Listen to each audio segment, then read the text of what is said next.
നമസ്തേ പ്രിയമുള്ള പ്രേക്ഷകരെ, നാം ഇവിടെ ചർച്ച ചെയ്യുന്നു മേൽപ്പത്തൂർ നാരായണ ഭട്ടതിരിയുടെ ശ്രീമദ് നാരായണീയത്തിലെ വിരാട് പുരുഷോൽപത്തി എന്ന പഞ്ചമ ദശകത്തിലെ 5-ാമത്തെ ശ്ലോകം.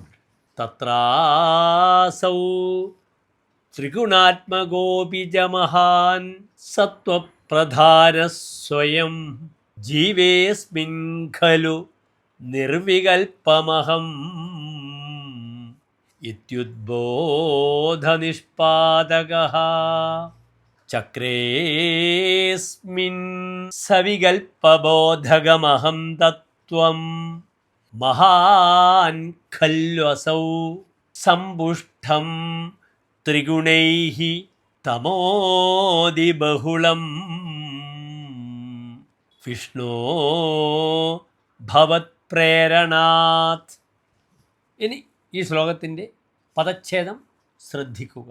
തത്ര അസൗ ത്രിഗുണാത്മകഃ അപി ച മഹാൻ സത്വപ്രധാനഃ സ്വയം ജീവേ അസ്മിൻ ഖലു നിർവികൽപം അഹം ഇതി ഉദ്ബോധനിഷ്പാദകഃ ചക്രേ അസ്മിൻ സവികൽപബോധകം അഹം തത്വം മഹാൻ ഖലു അസൗ സമ്പുഷ്ടം ത്രിഗുണൈഃ തമഃ അതിബഹുലം വിഷ്ണോ ഭവത് പ്രേരണാത്.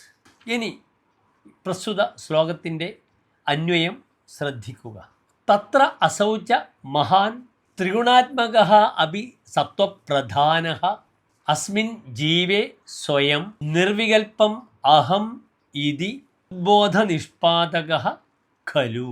അസൗ മഹാൻ ഖലു വിഷ്ണോ ഭവത് പ്രേരണാത് അസ്മിൻ ത്രിഗുണൈഃ സമ്പുഷ്ടം അതിബഹുലം തമഃ സവികൽപബോധകം അഹം തത്വം ചക്രേ. ഇനി ഈ ശ്ലോകത്തിൻ്റെ സാരാംശം നമുക്ക് ചർച്ച ചെയ്യാം.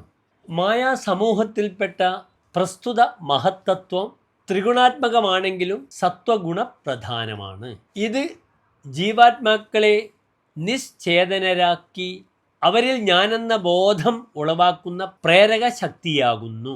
ഹേ വിഷ്ണു ഭഗവാനെ, അങ്ങയുടെ പ്രേരണയാൽ ഈ മഹത്തത്വം ത്രിഗുണസമ്പുഷ്ടമാണെങ്കിലും അധിക പങ്കും തമോ ഗുണമുള്ള ജീവാത്മാവിൽ വിഭിന്ന ധർമാരോപമുണ്ടാക്കുവാൻ വേണ്ടി അഹം തത്വത്തെ സൃഷ്ടിക്കുകയും ചെയ്തു.